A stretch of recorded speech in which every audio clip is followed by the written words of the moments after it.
Hey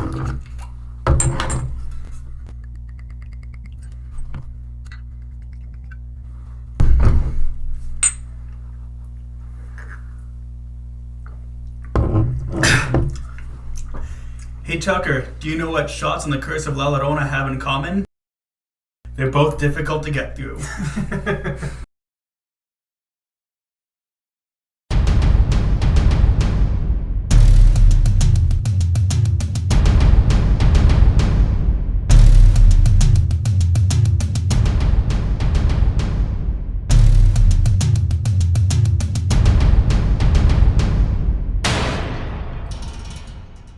Hello, and welcome to CheersToFearYT, where we take horror films and turn them into drinking games. We're your two hosts. I'm Alex. And I'm Tucker. Today, we will be finishing off all of our Conjuring Universe drinking games with our final release of The Curse of La Llorona, directed by Michael Chaves, the director of the third Conjuring film, and written by Mickey Daughtry and Tobias Laconis. The Curse of La Llorona is about Anna and her children being in danger because Patricia is a bitch. And because if her children are dead, then everybody's children has to be dead. So because of this cow, Anna has to find a way to prevent her children being drowned by La Llorona. Anna finds help from the church after visiting Father Perez from Annabelle, but he's too old for this shit and comes up with an excuse to make some other guy help her instead. Anna then aligns herself with Tuco, the former meth dealer. Now Raphael, the former priest. Some things just never change. But will things change for Anna, or will her children meet the same fate as Patricia's? Just a fair warning, there are spoilers ahead, so if you have not watched the movie, feel free to pause the video and go watch the movie now, and consider using our drinking rules that will be posted on the screen now. To be blunt though, there is not a lot of connections with this movie and the other Conjuring movies. Plus, it's definitely not the best film in the franchise either, so you can probably get away with skipping it. However, if spoilers are not an issue, or you've already seen the movie, then let's continue. The first rule we have for each drinking game is death. If you see somebody die, you take a drink. The total number of deaths we saw in this movie was 6, so according to the rules, we had to take 6 sips from our beverage. The next rule that we will always have here on CheersToFearYT is that if you hear somebody scream, cry, or yell, you take a sip.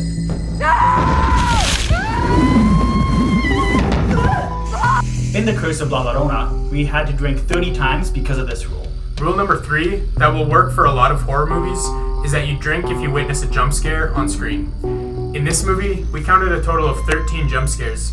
To be honest, it could have been more, but the movie was so bad, we didn't actually know if there was a jump scare or not. Next up, we have the crucifix rule coming back, where we must drink every time you see a crucifix on screen.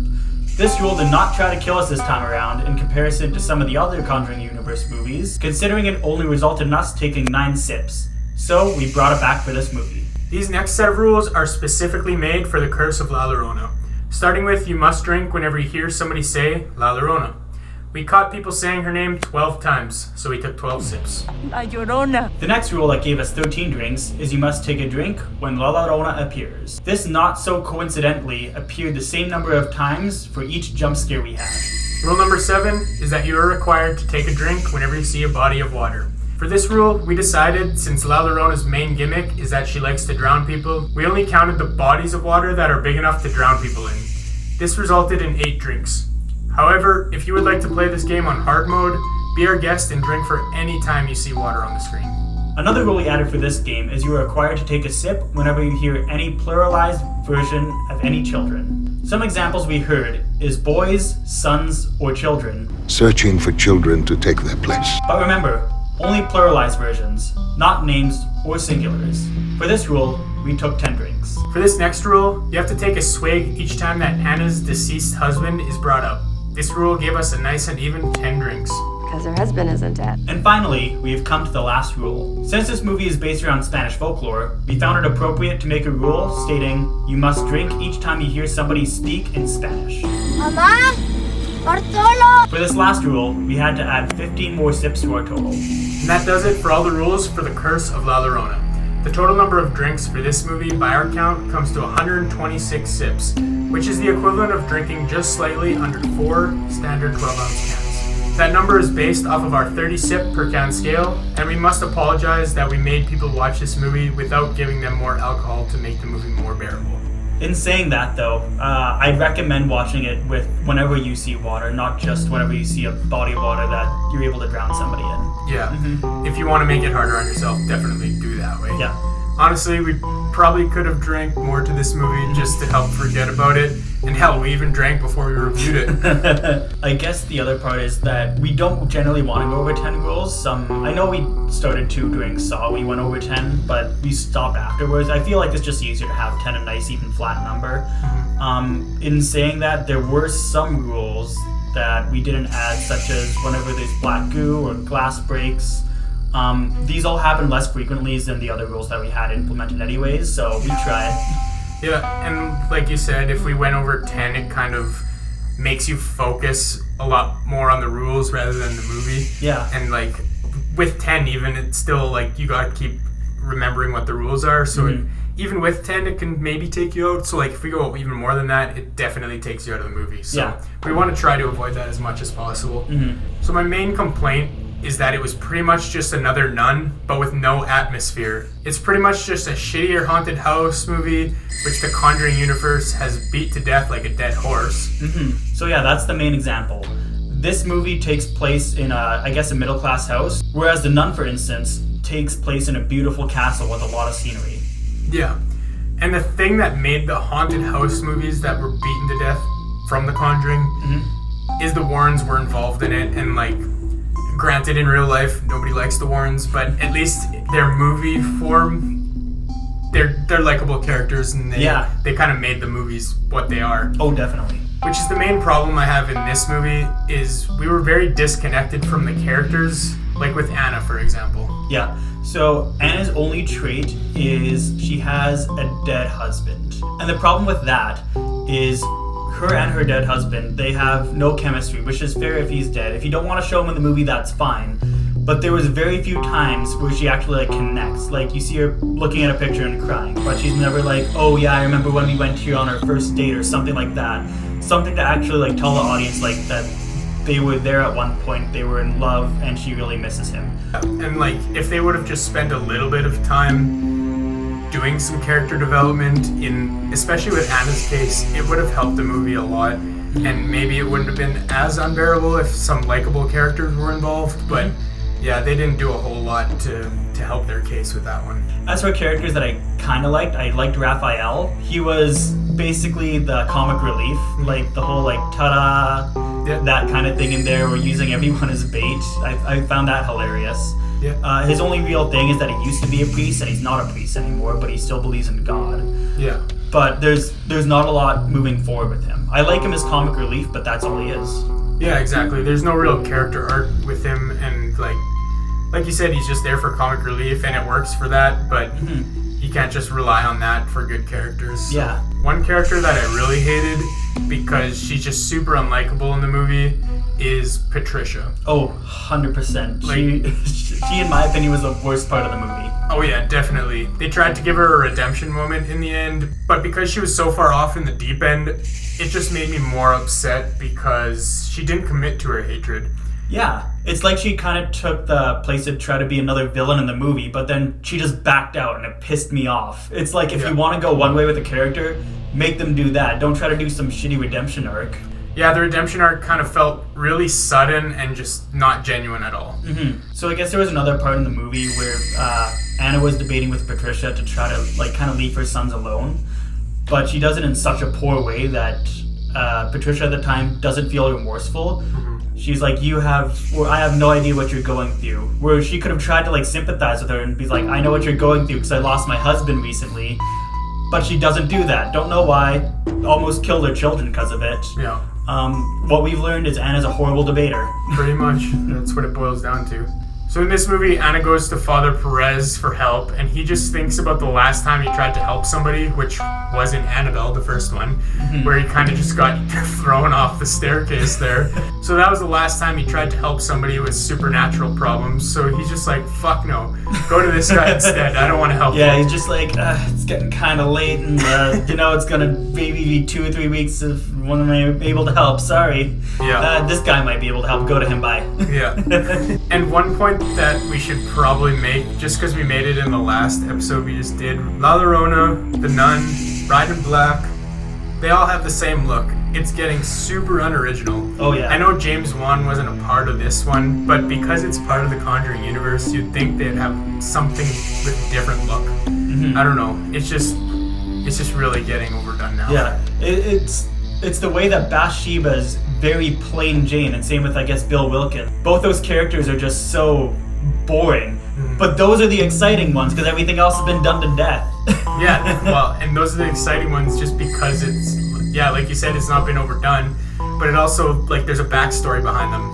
It doesn't just show a creepy image or whatever. Yeah, that too. I mean, there's a backstory, but it can basically be wrapped up in a couple of sentences. Oh, yeah, for sure. Whereas I feel like Bathsheba's at least a little bit more complex than that. One thing that I'd like to point out was great in the film is how Raphael turned an entire pool of water into holy water. Your pool is now filled with holy water. La Llorona had no choice but to leave. However, the one thing that I'm against is you just get a super soaker and go to town on La Llorona. She'd want to back out so quick. She'd be done. Oh, yeah. I mean, in real life, if you made the whole pool of holy water, you could do that. But this is a movie. They don't use realism. I guess one other thing that has to be pointed out that they should have done but didn't do, I guess this is more or less of a continuity error. So there was a trance that Sam was in because of her being stupid. We'll get into that later. She was in a trance, and I think Raphael says, like, every time La Llorona calls for her, she'll come to her now. And that literally happens once, and he says, like, oh yeah, it'll be broken once the curse is lifted from La Llorona. It happened once, didn't happen again. Basically, they just kind of went back on it. La Llorona had your daughter in her grasp. Now, when she calls to her, she will go. Yeah, and speaking of things that make no sense, what did the locket represent? And why? Like, it isn't explained at all, so it's just puzzling as to why or how it works. But it doesn't really matter in the end anyways, because it doesn't work. Yeah, so he's just like, we could use this against her later. And I think the boy Chris holds it up to her, and she kind of like reverts back to her old self for half a minute. And then mirror pops down. I don't know what the whole fucking thing with mirrors are. Mirror pops down, cracks the mirror, gets angry again. Yeah. It's just like so pointless. Why add it into the movie then? Yeah, it pretty much didn't serve a purpose. At least we couldn't figure it out if it did. Another thing that I didn't like there isn't enough already, is the ending. When they zoomed into the puddle as to signify that the curse isn't broken and that La Llorona is still alive or whatever. Yeah. What a stupid fucking ending. Yeah, exactly. We saw her like literally burnt to a crisp. I think that's how she died anyways, like 2 minutes like prior to that. And then it's just like pandering. It's like, maybe she is alive. It's like, no, we fucking saw it. Yeah. It's so stupid. I would have been pissed if she was alive, but I'm more pissed about that they made us pander to the fact that she could be alive still. Yeah, it was pretty much just a question that was answered. She's gone. She's done.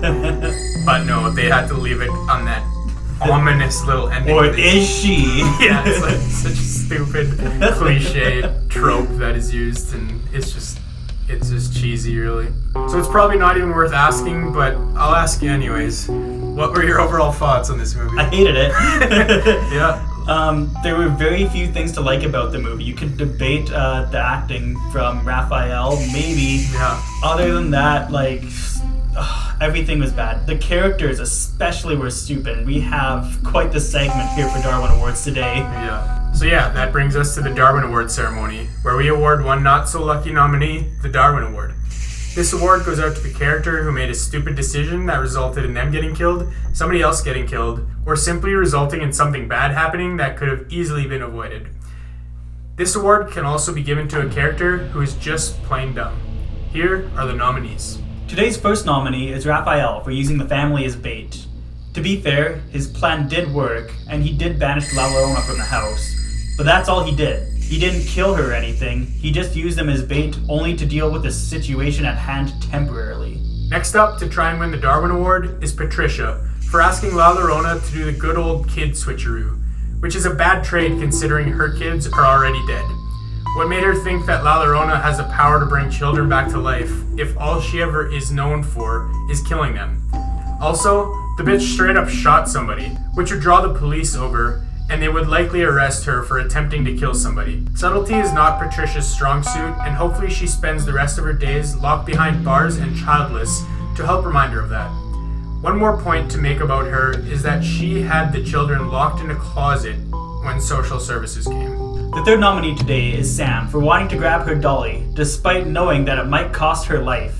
This stupid little girl had every audience member collectively bashing their head against a wall because nobody in their right mind, not even a small child, would be stupid enough to risk their life to try to retrieve a lost toy. At least she learns her lesson by getting yeeted out of a house a few moments later. At least that felt rewarding. And lastly, we have the brothers Diego and Tomas for being super vague and saying she did it. Obviously, we now know that they were referring to La Llorona and not their mother, but even more obviously, the both of you are now fucking dead. Gosh, how did that happen? She did it. No, it wasn't her. Hindsight might be 20/20, but there's no reason these two nominees could have been at least a bit more clear on who is hurting them. In fact, all of the kids should be more straightforward with people because in doing so, it would save their parents a lot of heartache, especially in this movie. And the winner is... Sam, for probably making one of the stupidest decisions in a horror movie. Risking her life for a doll. So I did just want to point out that Patricia also could have won.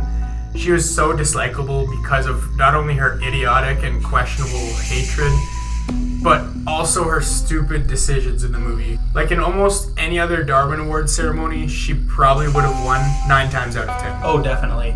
I guess just shooting the guy and then trying to curse the other mother. There's just so many bad things to list off that she did, but I feel like you have to just give it to the little girl for being such a fucking idiot. Yeah. Like, yeah. Don't go over this line or you're gonna die. It's like, oh, doll, and just goes over the line and just gets thrown out of the fucking house. Yeah. Yeah, that's the problem with this movie. There's so many Darwin Awards, we can't even make enough to hand out. Would you believe we didn't like this movie? I hope we got that point across that we didn't like this movie. And with all that being said, we hope you enjoyed watching us suffer and finishing the Conjuring universe on a low note. If you end up playing the game alongside the movie, or you have any other feedback or suggestions, let us know in the comments below. Also, let us know in the comments what you would have done differently in this drinking game to incorporate more drinks into it. Make sure to like and subscribe to our channel so you don't miss the next episode, where we are going to be making our second Liquored Lists episode for the Conjuring franchise. If you want to check out our most recent video on The Nun, click the box on the top right. Or if you want to see a playlist of all the drinking games and movies we review, click on the box below it. Thanks for tuning in, and this is us saying, Cheers to fears.